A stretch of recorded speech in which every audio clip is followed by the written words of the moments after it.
Welcome to Uthara's kitchen. നമുക്ക് ഇന്നും ഒരു നാടൻ പലഹാരം ഉണ്ടാക്കാം കേട്ടോ. നമുക്കിന്ന് കൊഴുക്കട്ട ഉണ്ടാക്കാം. കൊഴുക്കട്ട എല്ലാവരും ഉണ്ടാക്കുന്നതാണ്, പക്ഷെ ഓരോരുത്തരുടെയും ഓരോ രീതികളായിരിക്കില്ലേ. അപ്പം ഞാൻ ഉണ്ടാക്കാൻ പോണത് പുഴുങ്ങലരിയും നാളികേരം കൂടെ അരച്ചിട്ട് പിന്നെ വേവിച്ചിട്ട് പിന്നെ കുറച്ച് അങ്ങനെയും വയ്ക്കും, കുറച്ച് വറുത്തിടുകയും ചെയ്യും. ചിലവരൊക്കെ ഈ അരച്ച മാവിൽ തന്നെ കടുകും ഉള്ളി, പച്ചമുളക്, കറിവേപ്പില, ഉഴുന്നുപരിപ്പൊക്കെ വറുത്തിട്ടിട്ട് വേവിക്കാൻ വയ്ക്കും.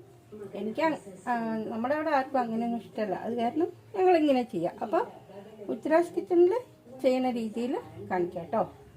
അപ്പോൾ ഞാൻ അതിന് വേണ്ടി ഒരു 2 കപ്പ് അരി കുതിർത്തി എല്ലാം വൃത്തിയായിട്ട് വെച്ചിട്ടുള്ളതാണ്. ഇത് നമുക്ക് ഒരു ഫൈനായിട്ട് അരയ്ക്കാൻ പാടില്ല, കുറച്ചൊരു തരിതരിയായിട്ട് വേണം കേട്ടോ അരയ്ക്കാൻ. അതിൻ്റെ ഒപ്പം തന്നെ നാളികേരവും അധികം അറിയാതെ രണ്ടും ഒരു തരിയായിട്ടുള്ള വീട്ടിൽ വേണം അരയ്ക്കാൻ. അത്രയേ ഉള്ളൂ. പിന്നെ നമുക്ക് അതിനൊന്ന് വാട്ടിയിട്ട് ഉണ്ട പിടിക്കണം. അപ്പോൾ നമുക്കിതൊന്ന് അരയ്ക്കാം. മിക്സിയിലേക്ക് ഇടാം കേട്ടോ. ഇതിൽ കുറച്ച് വെള്ളം ഒഴിച്ചിട്ടുണ്ട് കേട്ടോ. കുറച്ച് നാളികേരം കൂടെ ചേർക്കാം. ഒന്ന് അടിഞ്ഞ ശേഷം നാളികേരം ഇട്ടാലും മതി കേട്ടോ. കണ്ടോ? അപ്പം ഇപ്പം നമ്മളിങ്ങനെ പിടിച്ചാൽ കുറച്ചൊരു ലൂസല്ലേ. അപ്പം നമ്മൾ അതിനൊന്ന് ടൈറ്റാക്കി എടുക്കണം. അതിന് വേണ്ടിയിട്ടാണ് നമ്മളൊന്ന് വാട്ടണം എന്ന് പറഞ്ഞത്. അപ്പോൾ ഇത് ഫൈനായിട്ടൊന്നുമില്ല കേട്ടോ, തരിതരിയായിട്ടാണുള്ളത്. എനിക്ക് കാണുമ്പോൾ മനസ്സിലാവുമെന്ന് അറിയില്ല, അതുകൊണ്ടാണ് ഞാൻ പറയണത് കേട്ടോ. നമുക്ക് ഇനി കുറച്ചുകൂടി ഉണ്ട്, അതുകൂടെ ഒന്ന് അരച്ചെടുക്കാം. അപ്പം ഞാൻ ചീനച്ചട്ടിയിൽ കുറച്ച് എണ്ണ ഒഴിക്കുന്നുണ്ട് കേട്ടോ. ഇനി നമുക്ക് ഈ അരച്ച് വെച്ച മിക്സ് ഉണ്ടല്ലോ, ഇതൊന്ന് നമുക്കൊന്ന് ചൂടാക്കി എടുക്കാം.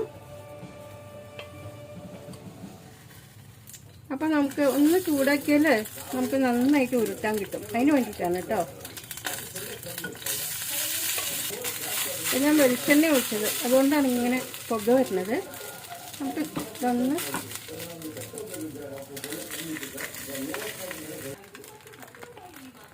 അപ്പോൾ നമ്മുടെ മാവ് ഒന്ന് ജസ്റ്റ് ഒന്ന് ചൂടാക്കി കേട്ടോ. ഇനി നമുക്കിത് ഉരുട്ടിയിട്ട് നമ്മുടെ ഇഡ്ഡലി പാത്രത്തിൻ്റെ തട്ടിലേക്ക് വയ്ക്കാം. അപ്പം ഞാനിത് വേറെ പാത്രത്തിലേക്ക് മാറ്റാം. അപ്പോൾ നോക്കൂ, നമ്മുടെ മാവ് നമ്മൾ ചൂടാക്കി എടുത്തപ്പോഴേ നല്ല പാകമായിട്ടുണ്ട്, കണ്ടോ? അപ്പോൾ ഈ പാകത്തിന് നമ്മൾ അരയ്ക്കുകയും വേണം, അധികം വെള്ളം ഒഴിക്കാതെ അരയ്ക്കുകയും വേണം. പിന്നെ എന്തായാലും ചെറിയൊരു ലൂസ് ഉണ്ടാവും, അധികമൊന്നുമില്ല. എങ്കിലും നമ്മളൊന്ന് ജസ്റ്റ് ഒന്ന് ചൂടാക്കണം കേട്ടോ. നമുക്കിങ്ങനെ ഉരുട്ടിയിട്ട് ആവിയിൽ വെച്ചിട്ട് ഒരു 15 മിനിറ്റോളം വെക്കാം കേട്ടോ. അപ്പോഴേക്കും അത് വെന്ത് കിട്ടും.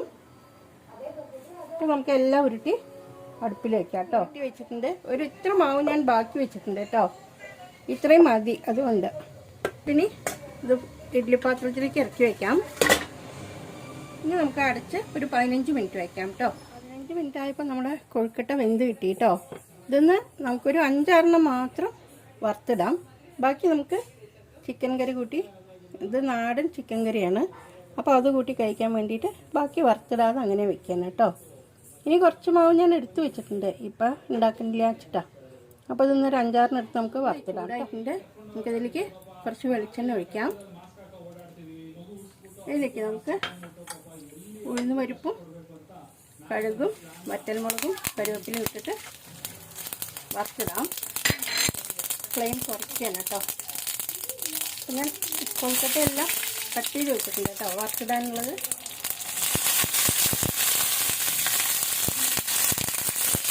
കൊഴുക്കട്ടേനെ ഇതിലിട്ടിട്ട് ജസ്റ്റ് ഒന്ന് ചൂടാക്കി എടുക്കാം കേട്ടോ.